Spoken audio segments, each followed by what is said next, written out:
14 घंटे तक रेड करी। कितने कमरे हैं आपके यहां? 4-5 कमरे हैं।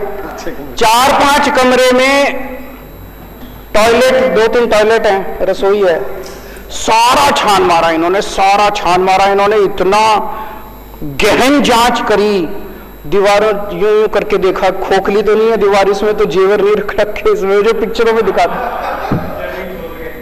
फिर वो उन्होंने गद्दे भी फाड़ फाड़ के देखे, गद्दों में तो नहीं रख रखे, तकिए फाड़ फाड़ के देखे, इनके सारे कपड़े, अलमारी, फलाना सारा कर करा के शाम को निकल गए।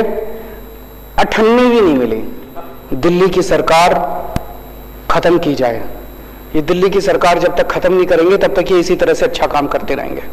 ये जितनी राष्ट्र विरोधी ताकतें सारे इकट्ठे हो गए हमारे खिलाफ, सारों ने इकट्ठा होकर षड्यंत्र रचा। षड्यंत्र रच के सबसे पहला काम इन्होंने किया, मनीष सिसोदिया के ऊपर एक झूठा आरोप लगाया। बोला मनीष सिसोदिया शराब में पैसे खा गया। हमने बार बार इनसे पूछा जी क्या पैसे खा गया, क्या घोटाला क्या है? तो सच होता है, सच एक होता है, झूठ कई होते हैं उसके।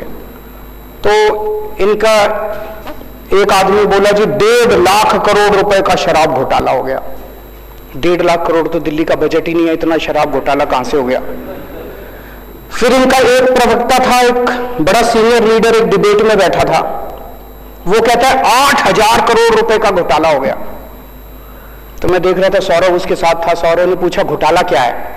तो वो कुछ कागज लेके बैठा था, बोला घोटाला, उसको समझ ही ना आए घोटाला क्या है। तो मेरे ख्याल से बता नहीं पाया वो घोटाला बता ही नहीं पाया। फिर उसके बाद इनके 2 बड़े नेताओं ने एक प्रेस कॉन्फ्रेंस करी, बोले 1100 करोड़ का घोटाला हो गया। 1100 करोड़ का घोटाला क्या हो गया भाई? 1100 करोड़ का घोटाला। उनसे पूछा क्या घोटाला हो गया, तो वो भी कुछ इधर उधर की। फिर एलजी साहब ने एक रिपोर्ट बना के बताते हैं, भेजी, अखबार वाले कहते हैं, ये मीडिया वाले कहते हैं, जिसमें कह रहे हैं, लिख रखा है 144 करोड़ का घोटाला हो गया। और अब सीबीआई ने जो एफआईआर करी है उसमें लिखा है 1 करोड़ का घोटाला हुआ है।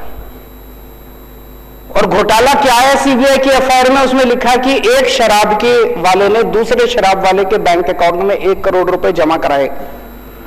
उसमें मनीष का क्या लेना देना यार? एक शराब वाले ने दूसरे को 1 करोड़ रुपए जमा कराए बैंक अकाउंट में, कि क्या घोटाला है? घोटाला क्या है ये समझ ही नहीं रहा अभी तक।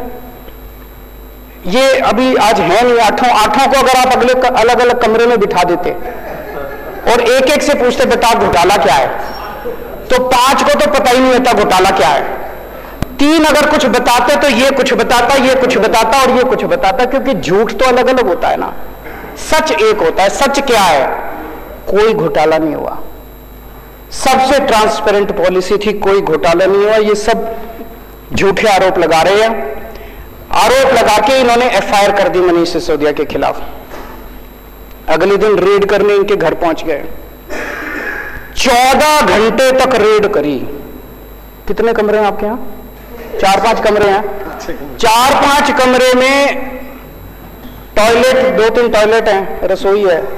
सारा छान मारा इन्होंने, सारा छान मारा इन्होंने, इतना गहन जांच करी। दीवारों यूं यूं करके देखा, खोखली तो नहीं है दीवार, इसमें तो जेवर नहीं रख रखे, इसमें जो पिक्चरों में दिखाते।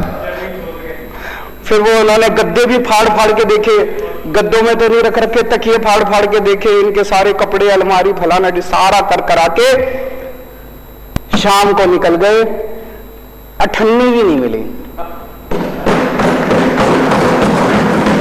चवन्नी भी नहीं मिली, अनअकाउंटेड चवन्नी भी नहीं मिली। कोई जेवर नहीं मिले, कोई पैसा नहीं मिला, कोई जमीन जायदाद के कागज नहीं मिले, कोई इंक्रिमिनेटिंग डॉक्यूमेंट्स नहीं मिले, कुछ कोई दस्तावेज कुछ नहीं मिला। मतलब मैं पूछ रहा था इनसे कि 30-35 लोग आए थे, उनके खाने का खर्चा भी नहीं निकला रेड के अंदर, रेड का खर्चा भी नहीं निकला और वो चले गए।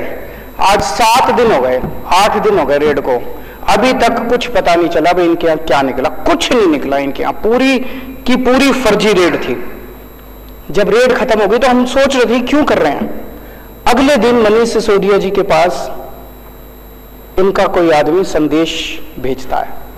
ये लोग संदेश भेजते हैं, बोले जी ऊपर से है, ये टॉप से वहां से संदेश ये है कि आप केजरीवाल का साथ छोड़ दो, आम आदमी पार्टी तोड़ के 2-4 एमएलए और ले आओ, हम आपको आम आदमी पार्टी की सरकार अब गिराने जा रहे हैं बहुत जल्दी। ऑपरेशन लोटस चालू है दिल्ली के अंदर, आपको हफ्ते 10 दिन के अंदर दिल्ली का मुख्यमंत्री बना देंगे। दूसरा बोलिए सारे तुम्हारे सीबीआई और ईडी के केस खत्म कर देंगे। तो इसने कहा सीबीआई ईडी के केस में तो कुछ है ही नहीं, सारा फर्जी केस है, कल तुम जांच वांच भी करके ले गए, कुछ भी नहीं मिला तुमने, मैंने कमाया नहीं, कुछ करा नहीं, तो इस केस तो तुम करते रहो, मेरे को क्या डर है। और बोले मंत्री सीएम बनने का मेरे को कोई ख्वाब नहीं है, मेरे तो शिक्षा मंत्री बन के खुश हूं। बड़ी बात है। सीएम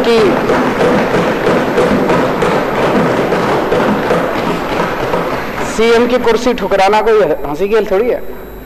नहीं तो आदमी तो सीएम की कुर्सी के लिए पता नहीं इतिहास में कितने बड़े बड़े बवंडर हुए हैं, कितने बड़े बड़े, तो सीएम की कुर्सी ठुकरा दी इन्होंने।